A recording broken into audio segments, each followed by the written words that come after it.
আহমাদুহু ওয়া নুসাল্লি আলা রাসূলিল কারীম আম্মা বাদ। দর্শক, আজকে আমরা একটা গুরুত্বপূর্ণ বিষয় নিয়ে আমরা আলোচনা করব। সেটা হচ্ছে আমাদের রেডিয়াল নার্ভ পলসি ও রেডিয়াল টানেল সিনড্রোম ও টেনিস এলবো, এই বিষয়গুলো আমরা ক্লিয়ার হব। দর্শক, আমরা জানি যে এখান থেকে আমাদের যে নার্ভটা, এই রেডিয়াল নার্ভ এখান থেকে শুরু হয়ে এই রেডিয়াল নার্ভ এখান শুরু হয়ে স্পাইরাল গ্রুপ থেকে আসছে, রেডিয়াল গ্রুপ থেকে শুরু হয়ে সামনের দিকে আসছে, সামনের দিকে এসে সে অ্যান্টেরিয়রে চলে আসছে। হ্যাঁ, তার কথাটা কি দাঁড়াইলো? কথাটা দাঁড়াইলো এখান থেকে আসছে দর্শক, এখান থেকে এসে আমাদের এটা সামনের দিকে চলে আসছে অ্যান্টেরিয়রলি, লেটারাল সাইড থেকে পোস্টেরিয়র থেকে এটা লেটারাল সাইড হয়ে অ্যান্টেরিয়রলি চলে আসছে। আচ্ছা, অ্যান্টেরিয়র আসার পর একেবারে এলবো রিজনে এখানে দুইটা ভাগ হয়েছে। একটা হচ্ছে পোস্টেরিয়র ইন্টারোসিয়াস নার্ভ, আর হচ্ছে সুপারফিশিয়াল রেডিয়াল নার্ভ। তাহলে সুপারফিশিয়াল রেডিয়াল নার্ভ এখান থেকে এসে সেই অ্যানাটমিক্যাল স্নাক বক্সে গিয়ে চলে গেছে, এদিকে সাপ্লাই হয়েছে। আর এইটা এখান থেকে এসে এই যে সুপারনিউটার মাসেল আছে, এখানে হচ্ছে আমাদের এই জায়গাটাতে আমি যদি এটাতে লাল কলম দিয়ে আঁকি, তাহলে এটা হচ্ছে আমাদের রেডিয়াল হেড। তো রেডিয়াল হেড থেকে এটার আবার একটু ডিস্টালি আসছে, কিন্তু সুপারনিউটার মাসেলের প্রক্সিমালি এটা কি করছে, এটা পিয়ার্স করে পিছন দিকে চলে গেছে। পিছন দিকে চলে এসে এটা সমস্ত হাতে এই extensor compartment of the four arm এখানে ডিস্ট্রিবিউশন হয়েছে। তাহলে কথাটা কি দাঁড়াইলো? কথাটা দাঁড়াইলো রেডিয়াল নার্ভ এখান থেকে উৎপত্তি হয়েছে, পিছন দিকে চলে গেছে, রেডিয়াল গ্রুপ দিয়ে এসে পোস্টেরিয়র এসে আবার লেটারাল কম্পার্টমেন্ট ভেদ করে সামনে চলে আসছে, এসে সামনের দিকে চলে আসছে, এসে বাইসেপ টেন্ডনের লেটারালি এই রেডিয়াল নার্ভটা দুইটা ব্রাঞ্চ হয়েছে। একটি হচ্ছে সুপারফিশিয়াল রেডিয়াল নার্ভ, আরেকটা হচ্ছে পোস্টেরিয়র ইন্টারোসিয়াস নার্ভ। এই পোস্টেরিয়র ইন্টারোসিয়াস নার্ভ কোথায় হয়েছে? এখান থেকে শুরু হয়ে আবার একটু নিচের দিকে আসছে, এসে এই যে আমাদের হেড অফ দ্য রেডিয়াস এর লেটারালি সুপারনিউটার মাসেলের প্রক্সিমালি এটা পিয়ার্স করে পোস্টেরিয়র চলে গেছে, চলে গিয়ে সমস্ত এক্সটেন্সর যে মাসেলগুলি রয়েছে ফোর আর্মে সাপ্লাই হয়েছে। কী কী মাসেল? Tricep muscle. ট্রাইসেপ অবশ্য আপার রেডিয়াল নার্ভের উপর থেকে শুরু হয়েছে। এরপরে এই সুপারনিউটার মাসেলকে সাপ্লাই দিছে, এরপরে অ্যানকিউনিয়াস মাসেলকে সাপ্লাই দিছে, এরপরে এক্সটেন্সর কার্পি রেডিয়ালিস লঙ্গাস, এরপরে extensor carpi radialis brevis, brachioradialis, এরপরে এক্সটেন্সর ইন্ডিসিস, তারপরে extensor pollicis longus, extensor digiti minimi, extensor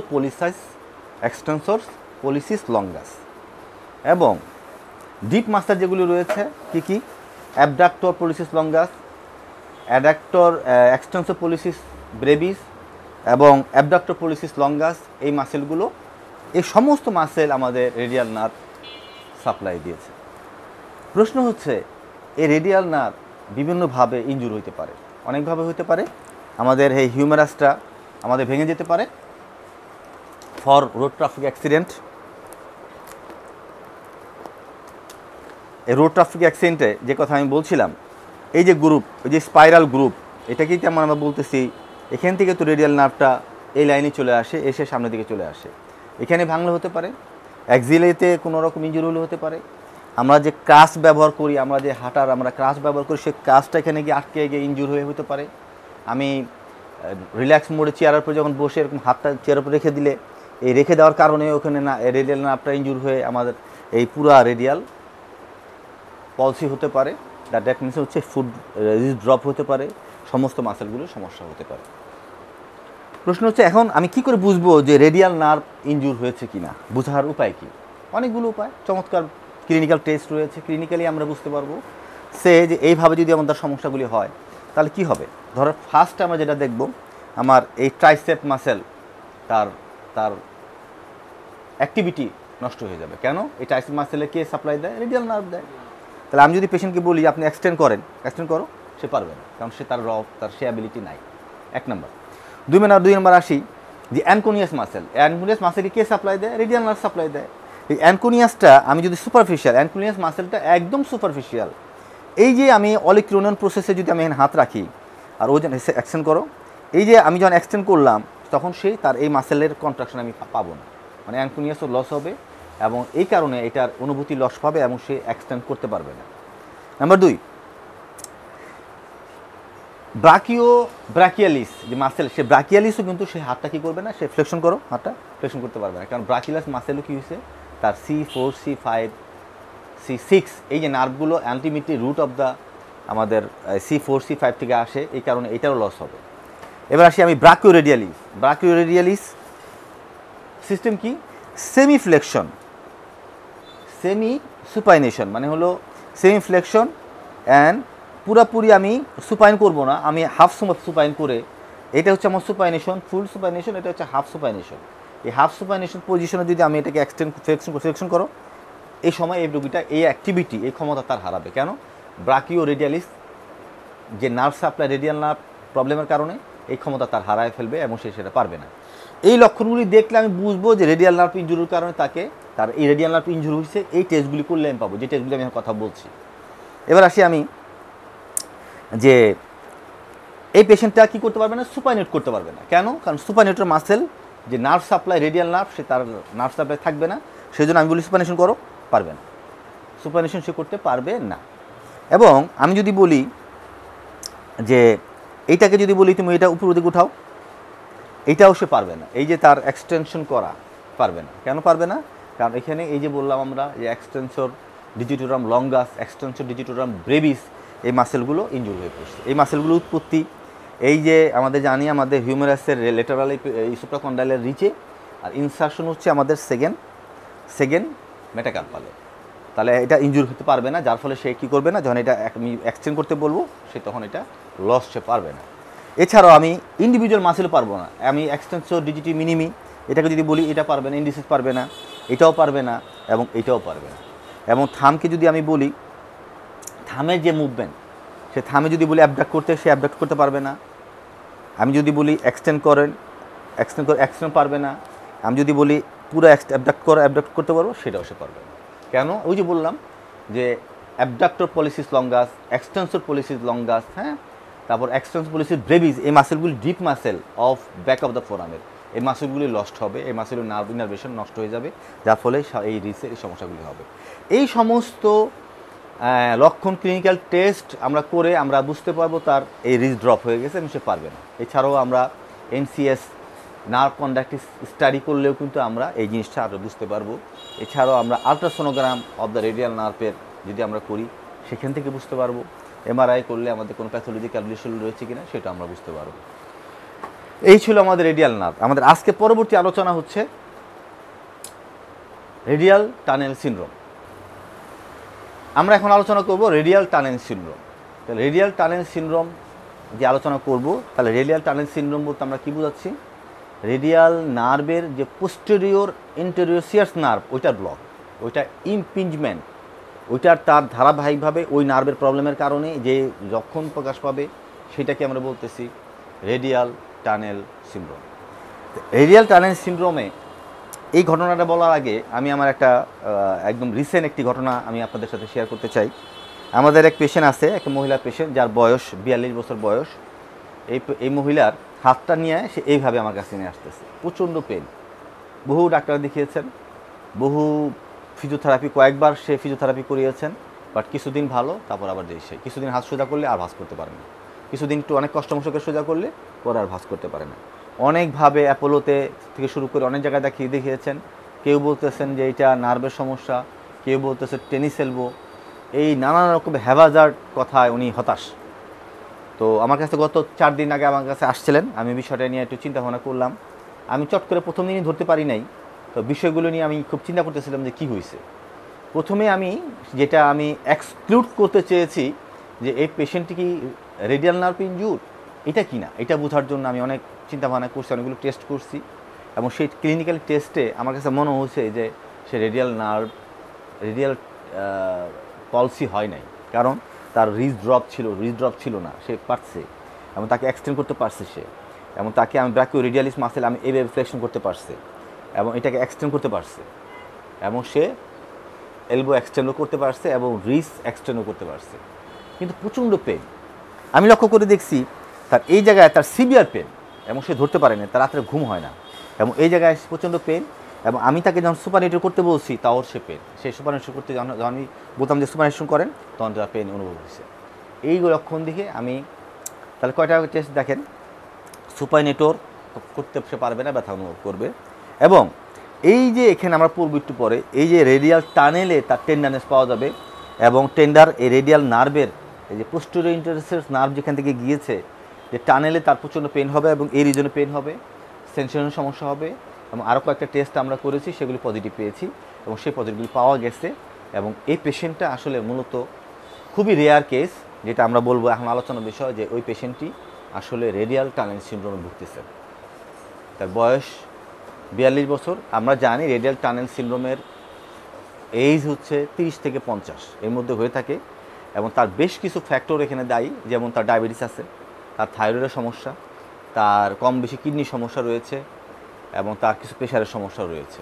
এই যে তার কোমোরবিডিটি, মানে অনেকগুলো রোগ যারা এগুলো থাকবে, তারা risk factor for radial tunnel syndrome. এবং এই সমস্ত রিস্ক ফ্যাক্টরগুলো তাকে আর ইনহ্যান্স করেছে, বা এই রোগটাকে ডেভেলপ করতে তাকে আরও এগিয়ে দিতে মানে এগিয়ে দিয়েছে, এবং রোগটা ডেভেলপ করছে। তাহলে আমরা বললাম রেডিয়াল টানেল সিনড্রোম, আসলে এই রোগটা তার ডায়াগনোসিস হয় নাই। বিভিন্ন স্যারেরা বিভিন্নটা হয়তো ডাক্তার সাহেবরা হয়তো বলছেন, উনি হয়তো বোঝেন নাই, যেভাবে হোক তার এই সমস্যাটা হয়েছে। তাহলে এই পেশেন্টটা ভুগতেছিল রেডিয়াল টানেল সিনড্রোম সম্পর্কে আমরা আজকে এইটাই আলোচনা করব। অর্থাৎ ওনার কী হয়েছে, তাহলে সেটাই আমরা একটু বলি। ওনার এই যে পোস্টেরিয়র ইন্টারসেস নার্ভ, এখানে পিছন দিকে গিয়েছে, এই জায়গায় তার প্রচুর টেন্ডার পয়েন্ট আমরা পেয়েছি। নাম্বার 2, আমরা তাকে বলেছিলাম যে এইটা এক্সটেন্ড করেন। এইটা এক্সটেন্ড করার সময় সে তার এই জায়গাটা ব্যথা বলছে। কেন? আমরা একটু আগে বললাম যে এক্সটেন্সর ডিজিটোরাম ব্রেভিস আর brachioradialis, extensor digitorum brevis, extensor digitorum longus, এই মাসেলগুলো অ্যাকচুয়ালি এই টানেলের বাউন্ডারি, এবং এই মাসেলগুলোই তো আমার এক্সটেন্ড করতে সাহায্য করতে, মানে মাসেলগুলোর ইনফ্লামেশন হওয়ার কারণে এটা যখন করতেছে তখন তার জায়গায় ব্যথা হচ্ছে। আসলে এই যে নার্ভটার যে এখানে একটা ফাঁসা, এটাও একটা তাকে এই নার্ভকে চাপ দিয়ে ধরে রাখছে। আচ্ছা যদি আমরা এটা নার্ভ ধরি, এটাকে যদি আমি চাপ দিয়ে ধরে রাখি প্রচণ্ড পরিমাণে, যদি প্রেশার ক্রিয়েট করি, তাহলে নার্ভটা ইরিটেশন হবে, এবং ইরিটেশন হওয়ার কারণেই যে নার্ভ, কোন নার্ভ, রেডিয়াল নার্ভকে কম্প্রেশন হওয়ার কারণে, চাপ সৃষ্টি হওয়ার কারণে, ইমপিঞ্জমেন্ট হওয়ার কারণে যে সিমটম দেখা দিবে, সেই সিমটমটাকে আমরা বলতেছি রেডিয়াল টানেল সিনড্রোম। আর ওনার তাই হয়েছে। তাহলে একটা হলো তার এই যে এলবোতে যেই ফাঁসা আছে, সেটাও একটা কারণ, তাকে ইমপিঞ্জমেন্ট তৈরি করছে। নাম্বার 2, সুপারনিউটার মাসেল, যে সুপারনিউটার মাসেলটা যে বেরোয় আসে, সেই সুপারনিউটার মাসেলকে কম্প্রেস করছে, টাইট হয়ে গেছে। টাইটের কারণে সুপারনিউটার মাসেলটা যদি আমি রেডিয়াল নার্ভ ধরি, আর এই সুপারনিউটার মাসেল এরকম করে চাপ দিয়ে ধরে রাখছে, যার ফলে এই মাসেলটা, এই নার্ভটার ইরিটেশন হয়েছে। এছাড়াও ওই যে বললাম ব্রাকিওরেডিয়ালিস, এক্সটেন্সর ডিজিটোরাম ব্রেভিস, এগুলিও কী করছে, কম্প্রেস করছে, করার কারণে তার এই সমস্যাগুলি দেখা দিয়েছে। আচ্ছা, এখন লক্ষণ কী বললাম আমরা, কী করে বুঝবো? একটা হলো তার এই যে রিজনে পেন হবে, এবং কি হবে, তার এই যে লেটারাল ইপিকন্ডাইল থেকে 5 সেন্টিমিটার হচ্ছে যে আমার প্রায় কাছাকাছি এতটুকু, এই 2 করের পাশেই এই জায়গাটা কি হবে, তার এই জায়গার টেন্ডার পয়েন্ট পাওয়া যাবে। এখানে তার চাপ দিলে সে ব্যথা অনুভব করবে, এটা তার একটা এই একটা লক্ষণ পাওয়া যাবে।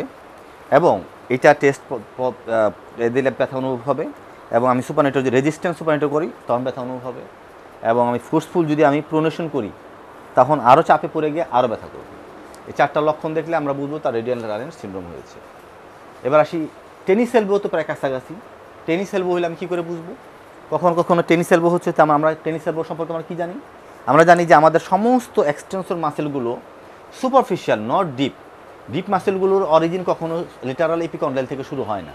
ডিপ মাসেলগুলো রেডিয়াস এবং আলনা থেকে শুরু হয়। তাহলে সুপারফিশিয়াল মাসেলগুলোর কোথাও উৎপত্তি, লেটারাল এপিকন্ডাইল, এই জায়গাটা পেন হবে। এবং এইটা হচ্ছে একটা টেন্ডিনাইটিস, টেনিস এলবো হচ্ছে টেন্ডিনাইটিস, আর রেডিয়াল টানেল সিনড্রোম হচ্ছে নার্ভের কম্প্রেশন। দুইটা কিন্তু দুই জিনিস, দুই ময়ূরের বিষয়। রেডিয়াল টানেল সিনড্রোমে হাত ঝিমঝিম করে অবশ্য লাগবে, আর টেনিস এলবোতে কখনো এটা হবে না। এবং আমি হাত যদি এক্সটেন্ড করতে বলি, এক্সটেন্ড করো, তখন পেন অনুভব হবে। কেন? কারণ এটা যখন করতেছে, এই সমস্ত এই সুপারফিশিয়াল মাসেলগুলির কাজ হচ্ছে রিক্স এক্সটেনশন করা। সে এক্সটেন্ড করতে গিয়ে সেই টেন্ডনে তার টেনশন পারবে, পেন অনুভব হবে। তাহলে আমি টেনিস এলবো কী করে বুঝবো? টেনিস এলবো পাবো, পেন পাবো রেডিয়াল এপিকন্ডাইলে। এক্সটেন্ড করতে গেলে রেজিস্ট্যান্ট এক্সারসাইজে তার পেন অনুভব হবে এবং কোনো নার্ভ ঝিনঝিন অবশ্য লাগবে না, পেনটা এই জায়গাটা থাকবে। রেডিয়াল টানেল সিনড্রোমে কী পাবো? এখান থেকে 5 সেন্টিমিটার ডিস্টালি এখানে পাবো, এক্সটেনশন লেটারাল সাইডে। এটাকে এক্সটেন্ড করতে ব্যথা হতে অনুভব হবে, সুপারনেটার করতে গেলে ব্যথা লাগবে, এবং আমি যদি মোর প্রোনেশন করি তাহলে ব্যথা অনুভব হবে। এই কয়েকটা লক্ষণ দেখে আমরা মোটামুটি আমরা কনফার্ম হব যে এটা radial tunnel syndrome or tennis elbow. এবার আসি আমাদের ট্রিটমেন্ট কী হবে। এবার আমরা বেশ কিছু বেসিক এপিসি তরফ থেকে আমরা কিছু বেসিক আমরা ট্রিটমেন্ট আমরা একটু ইউনিক কিছু ট্রিটমেন্ট করে থাকি, সেটি আমরা এখন দেখব। রেডিয়াল টেনিস এলবোর অনেক ট্রিটমেন্ট আমরা জানি, আমরা আজকে রেডিয়াল টানেল সিনড্রোমের আমরা কী করব, আমরা ট্রিটমেন্ট জানবো। রেডিয়াল টানেল সিনড্রোম কী বললাম আমরা? যে নার্ভের সমস্যা, নার্ভে আমরা ফ্লসিং করব। নার্ভের ফ্লসিং কী জিনিস দর্শক লক্ষ্য করেন, এটা যদি নার্ভ হয় এবং এই নার্ভের মধ্যে, এই নার্ভটার মধ্যেই তো আমার এই সমস্ত ফাঁসা মাসেলগুলো জড়িত, তাহলে এইটা যদি এই ফাঁসাগুলো যদি আমি টাইট থাকে তাহলে নার্ভগুলো ভালো ইরিটেশন হয়। আমি যদি এটাকে লুজ করতে পারি এই পর্দার সাথে ফাঁসার সাথে, তাহলে নার্ভটা যখন ইজি হবে আমার পেনটা কমে যাবে। তাহলে এটাকে আমরা নার্ভটা কী করবো? আমরা নিউরোডাইনামিক্স করবো। নার্ভকে আমরা কিছু স্ট্রেচ করবো, নার্ভের ফ্লসিং করবো। নার্ভের স্ট্রেচিং করলে এই ফাঁসাটা ইজি হবে, নার্ভটার পেন কমে যাবে, ইরিটেশন কমে যাবে। সেটা আমরা করবো। সেটা করার লক্ষণ কী? এক নাম্বার হচ্ছে আমি এটা ডিপ্রেশন করবো। এটা কী করবো? আমি ডিপ্রেসড। তারপর আমি কী করবো? প্রোনেশন করবো। কী করবো? আমি প্রোনেশন করবো। তারপর আমি এই ফিঙ্গার কী করবো? বন্ধ করো। আমি ভালো করে এটা দাও, তারপর এটা করো, খুব ভালো করে বন্ধ করব। আমি ভালো করে প্রোনেশন করব। তারপর আমি এটাকে ফ্লেকশন করব, রিস্ট ফ্লেকশন, আরও ফ্লেকশন করে রিস্ট ফ্লেকশন করো জোরে, এটা নামাও নিচে এই। এবং এটা করে আমি কী করব? ধরো, জোরে ধরো, ধরে আমি এটা কী করব? এটা আমি লেটারাল ডেভিয়েশন করব, আর আমি কী করব? অ্যাবডাকশন করব। এই সময় আমার ভালো করে ধরো, রিস্ট ফ্লেকশন করে রিস্ট, এই জায়গায় তখন কী হবে? রেডিয়াল নার্ভটা টেনশন অনুভব করবে এবং এটা একটা নিউরোডাইনামিক্সের মতো কাজ করবে এবং ফ্লসিং হবে। তাহলে কী কী বললাম দর্শক? Shoulder depression, wrist elbow pronation, more pronation, তারপরে আঙ্গুলগুলো ফিঙ্গারগুলো flexion, thumb flexion, wrist flexion, আবার প্রোনেশন, তারপরে অ্যাবডাকশন, এটা ডিপ্রেশন থাকবে এবং লেটারাল ডেভিয়েশন করবে, নেকটা লেটারাল ডেভিয়েশন হবে। এই সময় আমার রেডিয়াল নার্ভটা কী হবে? টান টান হবে। ওই যে বললাম ফাঁসাটা এরকম যখন হবে, এরকম যখন করবে তখন এরকম হবে এই নার্ভটা, তখন নার্ভটা ক্লিয়ার হয়ে যাবে। তাহলে রেডিয়াল নার্ভে আমরা কাজগুলো করব। এর সাথে আমরা কী করব? এই যে টানেলটা, রেডিয়াল যে টানেলটা রয়েছে সেই টানেলটা আমরা আল্ট্রাসাউন্ড দিব, আমরা ডিটিএফ করব, এমএফআর করব এবং এই স্ট্রেচগুলি করব। সে সাথে আপার, শোল্ডার, এলবো, রিস্টে আমরা স্ট্রেচিং এক্সারসাইজ করব, স্ট্রেচিং করব, অল ওভার স্ট্রেচিং করব। যে বাইসেপ স্ট্রেচিং করব, বাইসেপ স্ট্রেচিং করব, ট্রাইসেপ স্ট্রেচিং করব, মাসেলগুলো স্ট্রেচিং করব এবং স্ট্রেংথেনিং করব। সেই সাথে আমাদের সার্ভাইকাল রিজনেও যেন এই যে মূল যে রুটগুলো আমরা যেটা বললাম না একটু আগে, C4, C5, C6, এই মাসেলগুলো, এই নার্ভগুলো, নার্ভের রুটগুলো যাতে আরও ক্লিয়ার হয়, এই জন্য আমরা ম্যানুয়াল আমরা মোবিলাইজ করে থাকি। এই সার্ভাইকাল মোবিলাইজেশন করব, ম্যানুপুলেশন করবো না, মোবিলাইজেশন করলেই আমাদের মোটামুটি হয়ে যাবে। সেই সাথে আমাদের চিন্তা করতে হবে, চিন্তা করলে এই নার্ভগুলো আরও, এই নার্ভের ফোরামেনগুলো আরও ক্লিয়ার হবে। আলহামদুলিল্লাহ খুব দ্রুত এই পেশেন্টের খুব ভালো রেজাল্ট পাওয়া যাবে। এবং এই যে ব্রাকিওরেডিয়ালিস মাসেলটাকে আমরা ভালো মতো স্ট্রেচ করব, তাহলে আমাদের পেশেন্ট খুব দ্রুত ভালো হবে। এই ছিল আমাদের আজকের মূলত আলোচনা। ইনশাআল্লাহ আগামী ক্লাসে আমরা, আগামী লেকচারে আমরা খুব গুরুত্বপূর্ণ একটা বিষয় আমরা আলোচনা করব। একটা হচ্ছে কোনাস মেডুলারিস, আর হচ্ছে কর্ডা ইকিউনাস সিনড্রোম। খুবই ডিফিকাল্ট এবং খুবই জটিল বিষয়, ম্যাক্সিমামই আমাদের বুঝতে সমস্যা হয়। এটা আমরা ক্লিয়ার করবো ইনশাআল্লাহ। আমার তৌফিক ইল্লা বিল্লাহ।